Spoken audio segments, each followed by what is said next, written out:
തൃശൂർ ചാവക്കാട് ദേശീയപാതയിൽ വിള്ളലുണ്ടായ വാർത്തയെക്കുറിച്ച് നമ്മൾ തൊട്ടുമുൻപ് സൂചിപ്പിക്കുകയുണ്ടായി. ആ വാർത്തയുടെ വിശദാംശങ്ങളിലേക്ക് നമ്മൾക്ക് പോകേണ്ടതുണ്ട്.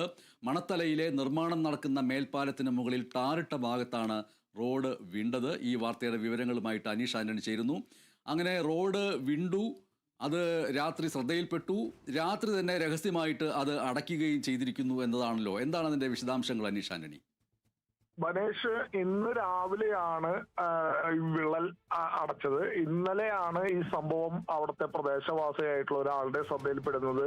അദ്ദേഹവും മക്കളും കൂടി നടക്കാനിറങ്ങിയതായിരുന്നു. അപ്പോഴാണ് ഇത്തരത്തിൽ റോഡിൽ നിർമ്മാണം നടക്കുന്ന മേൽപ്പാലം, അതായത് ചാവക്കാട് മണത്തല വിശ്വനാഥ ക്ഷേത്രത്തിന് സമീപം ദേശീയപാത 66 മേൽപ്പാലത്തിലാണ് ഇങ്ങനെ വിള്ളൽ കണ്ടത്. ആ ഉടൻ അദ്ദേഹം ആ ദൃശ്യങ്ങൾ മൊബൈലിൽ പകർത്തി ബന്ധപ്പെട്ടവർക്ക് അയച്ചു കൊടുത്തു, സുഹൃത്തുക്കൾക്ക് അയച്ചു കൊടുത്തു. ഇങ്ങനെ ഒരു സംഭവം ഇവിടെ ഉണ്ടായിട്ടുണ്ട് എന്ന് പറഞ്ഞു. കാരണം നമുക്കറിയാം, കഴിഞ്ഞ ദിവസമാണ് മലപ്പുറത്ത് വലിയ രീതിയിലുള്ള റോഡ് ഇടിയുന്നതും സമാന രീതിയിലുള്ള വിള്ളൽ വന്ന് വെള്ളമിറങ്ങി റോഡ് ഇടിയുന്ന സംഭവമൊക്കെ ഉണ്ടായത്.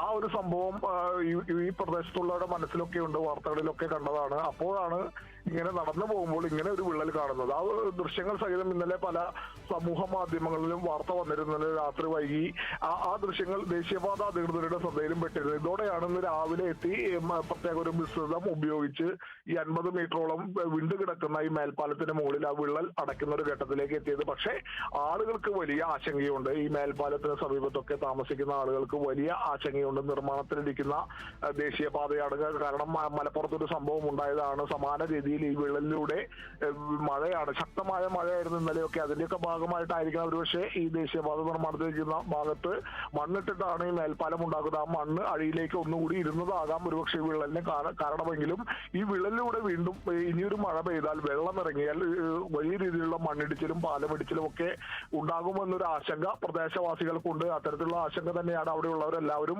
പങ്കുവയ്ക്കുന്നത്. ആളുകൾ കൂടിയിട്ടുണ്ട്. അപ്പൊ ആ പ്രദേശത്തെ ആളുകൾ കൂടി വരുന്നുണ്ട്. മാധ്യമങ്ങളിൽ വലിയ വാർത്തയായതോടുകൂടി ഇപ്പോൾ പലരും ഈ സംഭവം കേട്ടറിഞ്ഞും കണ്ടറിഞ്ഞും ഒക്കെ സമീപത്തുള്ളവരൊക്കെ ആ ഭാഗത്തേക്ക് വന്നുകൊണ്ടിരിക്കുകയാണ്. ഇപ്പോൾ എന്തായാലും ആളുകളുടെ ഒരു ആവശ്യം, ഇതിൽ വിദഗ്ധമായ പഠനം നടത്തണം. മലപ്പുറത്തെ പോലെ തന്നെ പ്രത്യേക സമിതിയെ വെച്ച് പഠിക്കണം. ഇത് അപകടാവസ്ഥയിലേക്ക് പോകുന്ന തരത്തിലുള്ള വിള്ളലാണോ, അതോ അറ്റകുറ്റപ്പണികൾ നടത്തിയാൽ കുഴപ്പമില്ലാത്ത തരത്തിലുള്ള വിള്ളലാണോ എന്നതുൾപ്പെടെയുള്ള കാര്യങ്ങളിൽ ദേശീയപാതയും അതുപോലെ പൊതുമരാമത്ത് വകുപ്പും ഇതും പഠിക്കണം.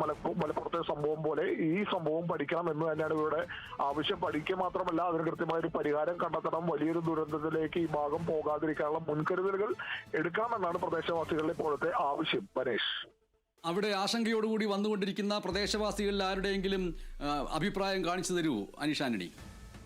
ഒരു ദൃശ്യങ്ങൾ നമ്മളിപ്പോൾ കൊടുത്തിട്ടുണ്ട്. കാരണം ഈ വിള്ളൽ മൊബൈലിൽ ഷൂട്ട് ചെയ്ത വ്യക്തിയുടെ വിള്ളലും അദ്ദേഹം തന്നെ ആശങ്ക പങ്കുവെക്കുന്നുണ്ട്. അത്തരത്തിലുള്ള ദൃശ്യങ്ങൾ അവിടെ നൽകിയിട്ടുണ്ട്. ബനേഷ്, നടക്കുന്ന സമയത്ത് അതുകൊണ്ട് നമ്മൾ ആ ക്രാക്ക് വളരെ സ്ട്രെയിറ്റ് ലൈനിലുള്ള ക്രാക്കാണ് നമ്മൾ കാണുന്നത്. എല്ലാ സ്ഥലങ്ങളിലും അത് തന്നെയാണ്.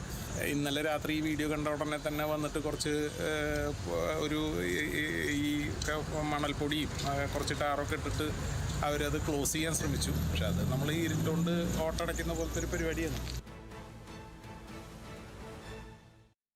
ഇരുട്ടുകൊണ്ട് ഓട്ടയടിക്കുന്ന പരിപാടി എന്നുള്ള നിലയ്ക്കാണ് പ്രദേശവാസി അതിനെ വിശേഷിപ്പിച്ചിരിക്കുന്നത്. സ്വാഭാവികമായിട്ടും ഇത്തരത്തിൽ വിള്ളലുകൾ വരുന്ന എല്ലായിടങ്ങളിലുമുള്ള നാട്ടുകാർക്ക് അത്തരത്തിലുള്ള ആശങ്കയുണ്ടാവും. ഒന്ന്, വലിയ കൊട്ടിഘോഷിക്കപ്പെടുന്ന രീതിയിൽ ഒരു നിർമ്മാണം നടക്കുന്നു, അതിന് വിള്ളലുണ്ടാവുന്നു. അപ്പോൾ നിർമ്മാണം പൂർത്തിയാവുന്നതിന് മുമ്പ് തന്നെ ഇത്തരത്തിലുള്ള സംഭവഗതികൾ ഉണ്ടാവുകയാണെങ്കിൽ എങ്ങനെയാണ് അതിൻ്റെ അടുത്തുള്ളവർ താമസിക്കുക, സ്വസ്ഥതയോടുകൂടി കിടന്നുറങ്ങുക എന്നുള്ള ചോദ്യങ്ങൾ സ്വാഭാവികമായിട്ടും ഉയർന്നു വരും. അത്തരത്തിലുള്ള ഒരു ആശങ്കയാണ് മുന്നോട്ട് വച്ചിരിക്കുന്നത്.